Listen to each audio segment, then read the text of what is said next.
Hello students, देखो अपन लोग electrostatics वाली यूनिट पढ़ रहे हैं, ठीक है, जिसके अंदर लास्ट क्लास से अपन लोगों ने विद्युत क्षेत्र या विद्युत क्षेत्र की तीव्रता के बारे में पढ़ा। ठीक है, आज का अपना जो टॉपिक है बच्चों वो है किसी बिंदु आवेश के कारण विद्युत क्षेत्र की तीव्रता या फिर विद्युत क्षेत्र। क्योंकि मैंने लास्ट क्लास में आप लोगों को बताया कि जैसे जैसे चैप्टर्स आगे चलते रहेंगे तो विद्युत क्षेत्र की तीव्रता और विद्युत क्षेत्र, अगर विद्युत क्षेत्र की तीव्रता की जगह विद्युत क्षेत्र वर्ड भी काम में लिया जा रहा है तो वहाँ से भी आपको यही समझना है कि विद्युत क्षेत्र की तीव्रता ही बोला गया है, वही पूछा है। ठीक है, तो इसलिए हेडिंग है कि किसी बिंदु आवेश के कारण विद्युत क्षेत्र की तीव्रता या फिर विद्युत क्षेत्र। कोई भी एक सिंगल चार्ज होगा उसके कारण किसी बिंदु पर अपन निकालेंगे कि विद्युत क्षेत्र कितना आएगा। ठीक है, तो बच्चों जैसे मान लो ये एक कोई आवेश है, ये कोई बिंदु O है, यहाँ पर एक प्लस Q आवेश रखा हुआ है। इस बिंदु O पर कोई प्लस Q आवेश रखा हुआ है। इस आवेश के कारण इस बिंदु P पर जो इससे स्मॉल r दूरी पर है, इस बिंदु P पर आपको विद्युत क्षेत्र की तीव्रता बतानी है कि इस बिंदु P पर विद्युत क्षेत्र की तीव्रता कितनी आएगी। तो विद्युत क्षेत्र की तीव्रता के लिए की दिशा बताने के लिए मैंने आप लोगों को जैसे कल के वीडियो में बताया था कि प्लस आवेश के कारण विद्युत क्षेत्र की दिशा किधर होगी, माइनस आवेश के कारण किधर होगी। तो देखो मैंने एक परीक्षण आवेश के बारे में बताया था, थोड़ा सा वापिस से बता देता हूँ कि मान लो ये प्लस Q चार्ज यहाँ रखा हुआ है। ठीक है, अपन को पता करना है कि विद्युत क्षेत्र की तीव्रता का इस बिंदु पर। ठीक है, तो अपन एक परीक्षण आवेश लेके आते हैं Q नोट, वो भी प्लस का होता है। मैंने बताया था कि जो परीक्षण आवेश होता है वो धनात्मक होता है, धनावेश होता है, उस पर चार्ज होता है। ठीक है, और परीक्षण आवेश होता क्या है वो मैंने बताया था। ठीक है, तो इस देखो ये आवेश, ये जो प्लस Q आवेश है जिसको स्रोत आवेश बोला जाता है, इसको कौन सा आवेश बोला जाता है? स्रोत आवेश बोला जाता है। ये स्रोत आवेश इस परीक्षण आवेश पर, ये कौन सा आवेश है? परीक्षण आवेश, टेस्ट चार्ज जिसको बोला था। इस परीक्षण आवेश पर इन दोनों के बीच में बल की दिशा बताओ। ये जो चार्ज है स्रोत आवेश है, प्लस Q चार्ज है, ये इस पर बल किधर लगाएगा बोलो? दोनों समान आवेश है, प्लस है, तो बल की दिशा बोलो किधर होगी? इधर होगी। तो मैंने आप लोगों को बताया था कि जिस दिशा में बल होगा या फिर बल की दिशा जो होगी वही दिशा बच्चों उस बिंदु पर विद्युत क्षेत्र की होगी। तो विद्युत क्षेत्र की दिशा भी किधर आ जाएगी बच्चों? इधर आ जाएगी। तो ये ध्यान में रखना, जिधर बल की दिशा होगी उधर ही क्या होगी बच्चों? विद्युत क्षेत्र की दिशा होगी। यही सेम मान लो माइनस Q चार्ज है, ये ऐसे रखा हुआ है, तो इस बिंदु पर बताना, बोलो अब बोलो। माइनस Q चार्ज है और प्लस Q चार्ज है, इन दोनों के बीच में बल किधर लगेगा? आकर्षण का लगेगा या प्रतिकर्षण का? इस बिंदु पर ये आवेश माइनस Q चार्ज है, प्लस Q पर आकर्षण का बल लगाएगा, मतलब बल की दिशा इधर होगी। ये क्या किसकी दिशा है? बल की दिशा है। फिर मैंने बताया कि जिधर बल की दिशा होगी उधर ही बच्चों क्या होगी? विद्युत क्षेत्र की दिशा होगी। तो ये क्या आ जाएगी बच्चों? इधर विद्युत क्षेत्र की दिशा आ जाएगी। तो इस प्रकार से मैंने कल आपको ये चीज़ बताई थी। ठीक है, आप आगे अपन शुरुआत करते हैं। देखो बच्चों क्या है, मैं मान लेता हूँ, माना बिंदु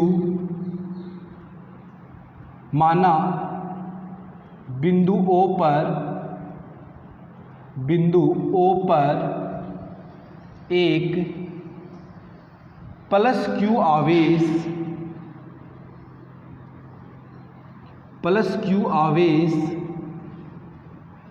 रखा है।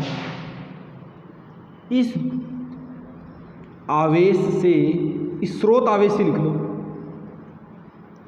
इस स्रोत आवेश से स्मॉल r दूरी पर स्थित बिंदु P पर विद्युत क्षेत्र की तीव्रता ज्ञात करने के लिए, अब देखो मैंने आपको बोला था कि जिस बिंदु पर भी आपको विद्युत क्षेत्र की तीव्रता या विद्युत क्षेत्र ज्ञात करना हो तो अपन क्या करते हैं, उस बिंदु पर एक परीक्षण आवेश रख देते हैं। ठीक है, तो अभी अपन को क्या करना है, इस प्लस क्यू आवेश के कारण जो बिंदु O पर रखा हुआ है, इस बिंदु आवेश के कारण स्मॉल r दूरी पर एक बिंदु P स्थित है, उस बिंदु P पर आपको क्या करना है बच्चों, विद्युत क्षेत्र की तीव्रता ज्ञात करनी है। अब विद्युत क्षेत्र की तीव्रता ज्ञात करने के लिए अपन क्या करते हैं, इस बिंदु P पर एक परीक्षण आवेश रख देते हैं, यानी प्लस Q0 चार्ज मैंने रख दिया। ठीक है, तो स्थित बिंदु P पर विद्युत क्षेत्र की तीव्रता ज्ञात करने के लिए एक परीक्षण आवेश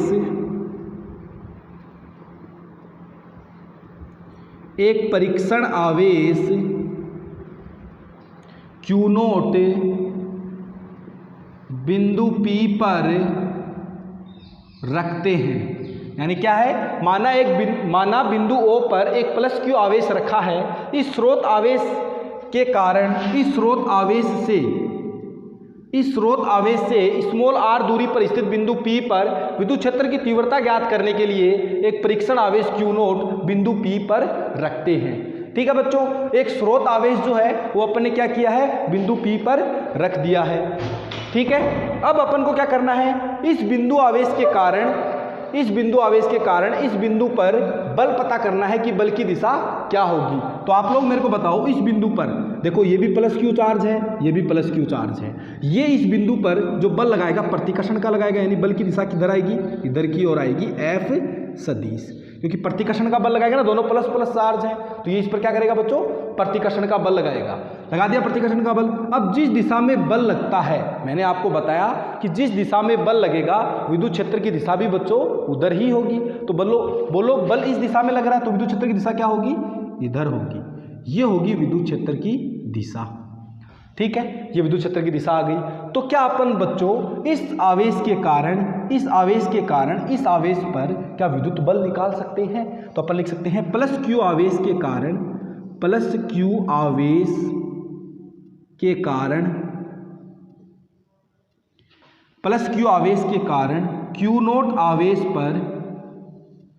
Q0 आवेश पर बल। बोलो बल F कितना आएगा, F सदिश बराबर Q0 अपॉन R स्क्वायर, क्योंकि कूलाम के नियम से बल क्या आता है, Q1 Q2 upon R square आता है। तो यहाँ पर बल क्या आ गया बच्चों, Q0 अपॉन R स्क्वायर। अब वेक्टर फॉर्म में लिखा है तो अपन को क्या चाहिए बच्चों, इसका सदिश चाहिए। तो सदिश रूप में लिखने के लिए देखो ये R है, इसको अगर सदिश रूप में लिखोगे तो R सदिश बच्चों इधर आएगा ऐसे। ठीक है, तो इसका R कैप किधर लगा दूं मैं, इस डायरेक्शन में इसकी दिशा होगी। बल की देखो विद्युत क्षेत्र की दिशा इधर ही है, तो इसलिए मैंने R कैप बल की दिशा बताने के लिए काम में लिया। तो बल की दिशा भी इधर ही है, विद्युत क्षेत्र की दिशा भी इधर ही है, तो R कैप की डायरेक्शन भी यही आ गई।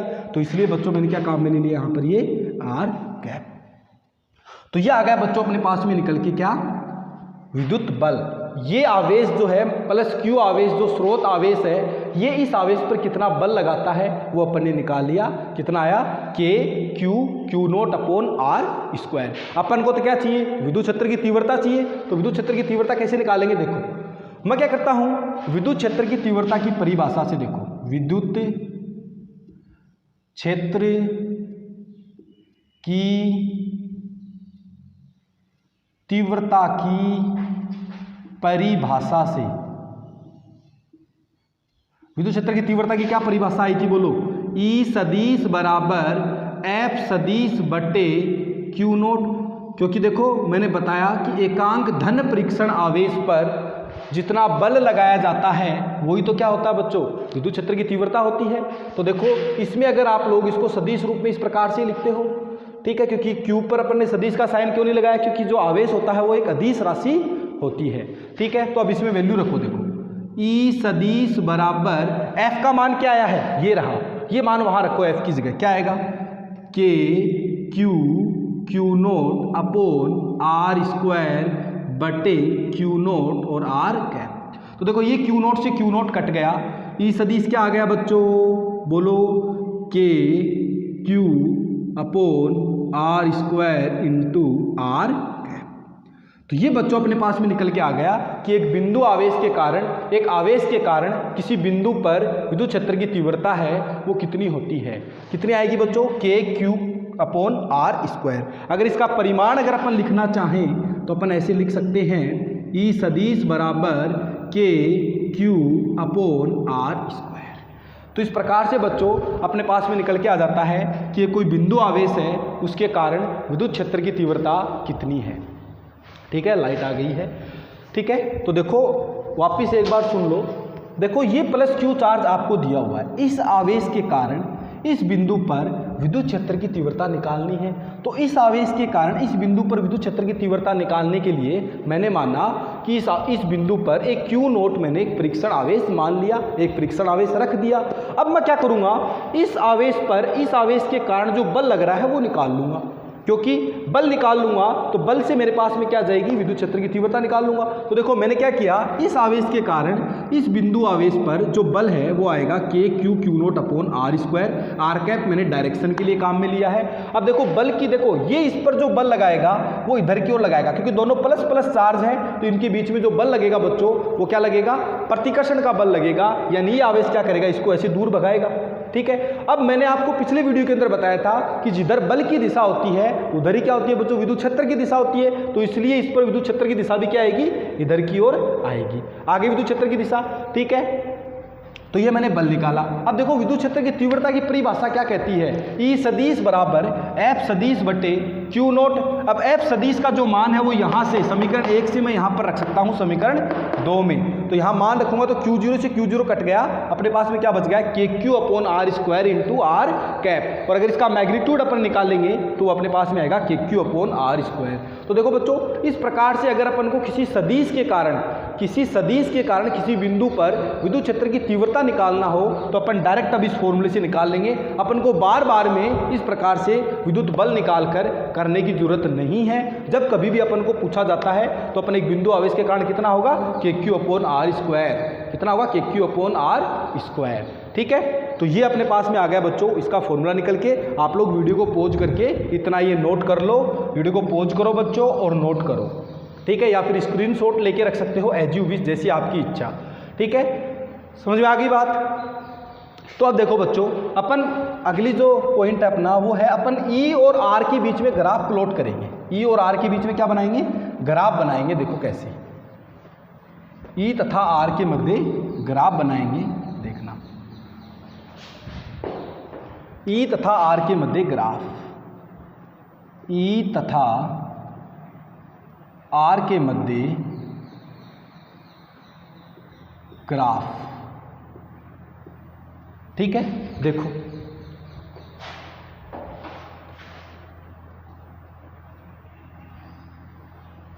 ये आर है, ये ओरिजिन पॉइंट है और ये इधर ई है।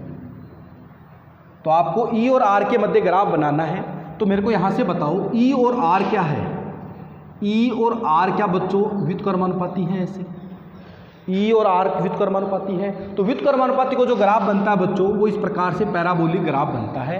तो ये ग्राफ आपको ध्यान में रखना है। जब कभी भी कोई भी दो क्वांटिटी है वो एक दूसरे के इन्वर्सली प्रोपोर्शनल दे रखी हो, या तो इस प्रकार से हो या इस प्रकार से हो, कैसे भी हो, ऐसे इन्वर्सली प्रोपोर्शनल हो, व्युत्क्रमानुपाती हो और उनके बीच में ग्राफ बनाना हो तो वो इस प्रकार से बन सकता है। ठीक है, एक दूसरा ग्राफ और है वो भी आप लोगों को ध्यान में रखना है। किस प्रकार का, देखो जो कभी कभी कन्फ्यूजन के लिए आप लोगों को एग्जाम में पूछा जा सकता है, तो आप लोगों को ध्यान में रखना है, गलत नहीं करके आना है। ध्यान से क्वेश्चन को पढ़ना है कि ग्राफ पूछा किस में है। अब ये बोला है कि 1 अपॉन आर स्क्वायर और आपको उसके बीच में ग्राफ बनाना है 1 अपॉन आर स्क्वायर। तो देखो 1 अपॉन आर स्क्वायर तो क्या है, इसके समानुपाती है। 1 अपॉन आर स्क्वायर तो समानुपाती है, 1 अपॉन आर स्क्वायर क्या है, इसके समानुपाती है। समानुपाती का ग्राफ कैसा बनता है बच्चों, स्ट्रेट लाइन ग्राफ बनता है। कैसा बनता है, स्ट्रेट लाइन। तो ये ग्राफ अपन इस प्रकार से इसका बना सकते हैं। अगर 1 अपॉन आर स्क्वायर में पूछेगा तो स्ट्रेट लाइन ग्राफ बनेगा, क्योंकि ये इसके डायरेक्टली प्रोपोर्शनल है। और अगर ओनली आर स्क्वायर में ग्राफ पूछेगा तो वो क्या बनेगा बच्चों, इन्वर्सली प्रोपोर्शनल का ग्राफ जो होता है पैराबोलिक वो बनेगा। 1 ओनली आर के बीच में ग्राफ पूछता है तो ठीक है। तो इस प्रकार से अपन इनके मध्य ग्राफ बना सकते हैं। ठीक है, तो आप लोग नोट करो। उसके बाद में एक छोटी सी जो बात है वो आप लोगों को और बताता हूँ। नोट करो बच्चों, बोलो कर लिया क्या नोट, बोलो बच्चों नोट कर लिया। विद्युत क्षेत्र की तीव्रता एक बिंदु आवेश के कारण अपने पास में क्या फॉर्मूला निकल के आया है, E बराबर KQ/R²। क्या है बच्चों, E बराबर KQ/R²। ठीक है, वीडियो को पॉज करना और नोट करना, क्योंकि मैं आप लोगों को नोट्स नहीं भेजने वाला हूँ, तो ज़रा ध्यान रखिए बच्चे थोड़ा सा। देखो अगला जो अपना हेडिंग है वो है विद्युत क्षेत्र की तीव्रता पर माध्यम की उपस्थिति का क्या प्रभाव पड़ता है। विद्युत क्षेत्र की तीव्रता पर विद्युत क्षेत्र की तीव्रता पर माध्यम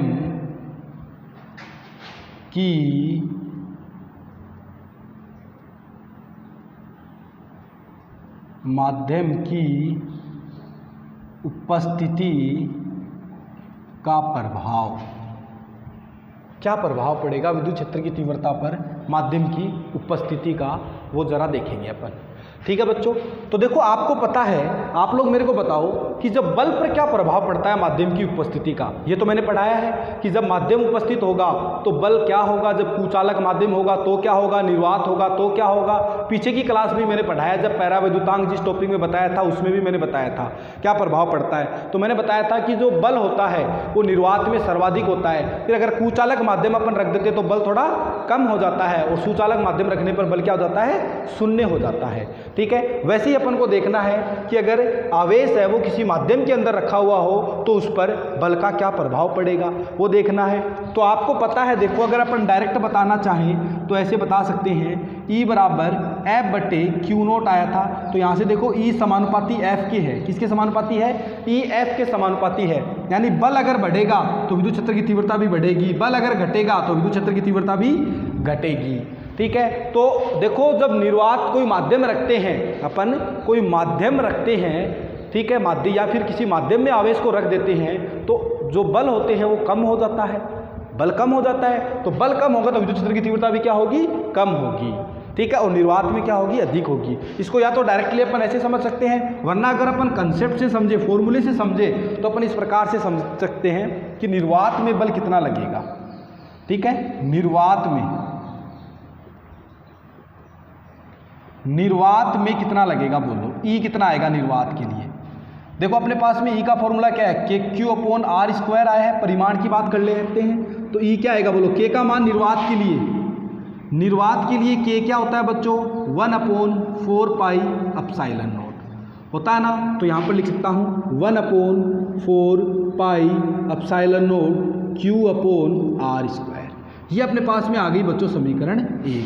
अब कोई माध्यम अगर उपस्थित हो तो माध्यम में क्या होगा बोलो,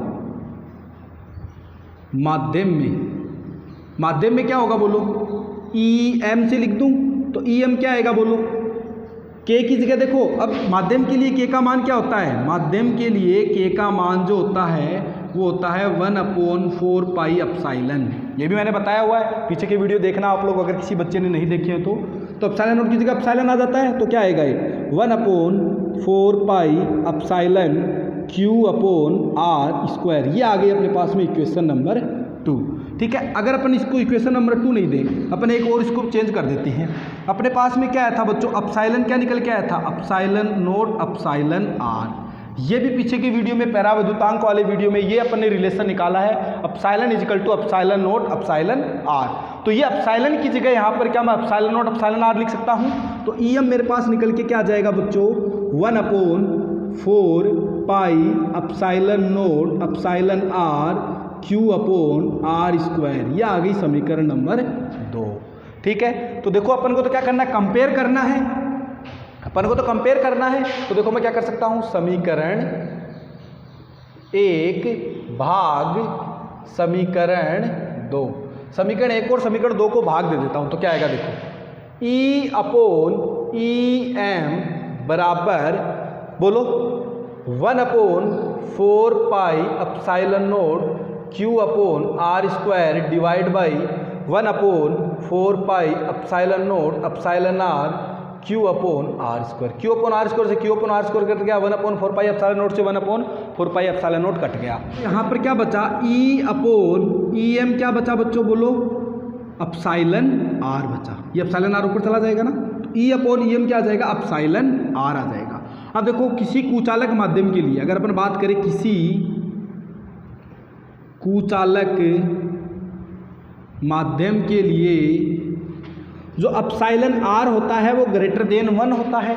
अपसाइलन आर क्या होता है बच्चों, ग्रेटर देन 1 होता है। तो ई अपॉन ई एम भी क्या आ जाएगा, ई अपॉन ई एम भी क्या आ जाएगा, ग्रेटर देन 1 आ जाएगा। ई अपॉन ई एम भी क्या आ जाएगा, ग्रेटर देन 1 आ जाएगा। तो यहाँ से क्या निष्कर्ष निकला, ई ग्रेटर देन ई एम। तो अपन बोल सकते हैं कि कोई माध्यम होगा तो उसकी उपस्थिति में जो विद्युत क्षेत्र की तीव्रता है वो डिक्रीज हो जाएगी, कम हो जाएगी, घट जाएगी। ठीक है, तो ये था बच्चों अपना कोई बिंदु आवेश है उसके कारण विद्युत क्षेत्र की तीव्रता। वीडियो को पॉज करके ये पूरा का पूरा आप लोगों को नोट करना है, तो सारे बच्चे ध्यान दें। ठीक है, वीडियो को पॉज करना है और नोट करना है। वापस से बोल रहा हूँ, नोट्स आप लोगों को मैं इस वीडियो के सेंड नहीं करूँगा, आप लोगों को खुद को ही वीडियो को पॉज करके नोट्स बनाने हैं। ठीक है, देखो क्या क्या निर्वात के लिए अपने पास में ई के का मान क्या होता है, 1/4 पाई एप्सिलॉन नॉट होता है। तो के की जगह मैंने क्या लिख दिया, 1/4 पाई एप्सिलॉन नॉट। अगर माध्यम की उपस्थिति आता है तो एप्सिलॉन नॉट की जगह क्या जाता है, एप्सिलॉन आर होता है। एप्सिलॉन नॉट क्या है बच्चों, निर्वात की विद्युतशीलता, और एप्सिलॉन क्या है, किसी माध्यम की विद्युतशीलता। ठीक है, अब एप्सिलॉन और एप्सिलॉन नॉट और एप्सिलॉन आर के बीच में मैंने संबंध निकाला है, जहां पर एप्सिलॉन आर क्या है बच्चों, आपेक्षिक विद्युतशीलता या फिर इसको बोलते हैं पैराविद्युतांक। ठीक है, तो एप्सिलॉन को मैं एप्सिलॉन नॉट एप्सिलॉन आर लिख सकता हूं। यहां पर मैंने लिखा, फिर इन दोनों इक्वेशंस को डिवाइड कर दिया मैंने। ठीक है, डिवाइड किया तो यहां पर मेरे पास में ये बच गया एप्सिलॉन आर। ठीक है, तो कुचालक माध्यम के लिए जो एप्सिलॉन आर होता है बच्चों वो 1 से ज़्यादा होता है, ग्रेटर देन 1 होता है, पिछले वीडियो में मैंने बताया है। ठीक है, तो इसकी जगह मैं ये लिख सकता हूँ, तो ई अपॉन ई एम क्या आ जाएगा, ग्रेटर देन 1, यानी इसको इधर लेके जाओ तो ई ग्रेटर देन क्या आ जाता है, ई एम आ जाता है। ठीक है, तो यहाँ से बोल सकते हैं कि अगर अपन माध्यम रखेंगे तो जो विद्युत क्षेत्र की तीव्रता है वो माध्यम में कम हो जाती है, घट जाती है, क्योंकि विद्युत बल भी घट जाता है, और विद्युत बल और विद्युत क्षेत्र तो एक दूसरे के समानुपाती हैं, तो बल घटेगा तो विद्युत क्षेत्र की तीव्रता भी घटेगी। ठीक है, तो आज के लिए बच्चों बस इतना, बाकी रहेगा नेक्स्ट डे। नेक्स्ट क्लास में आप लोगों को पढ़ाया जाएगा अध्यारोपण का सिद्धांत। पीछे भी पढ़ा है अपन लोगों ने, उसी प्रकार से विद्युत बल के लिए पढ़ा, इसी प्रकार से अपन लोग विद्युत क्षेत्र की जो तीव्रता है उसके लिए पढ़ेंगे। ठीक है, अगर बहुत ज़्यादा आवेश दे रखे हो तो उनके कारण किसी बिंदु पर विद्युत क्षेत्र की तीव्रता कितनी आती है। ठीक।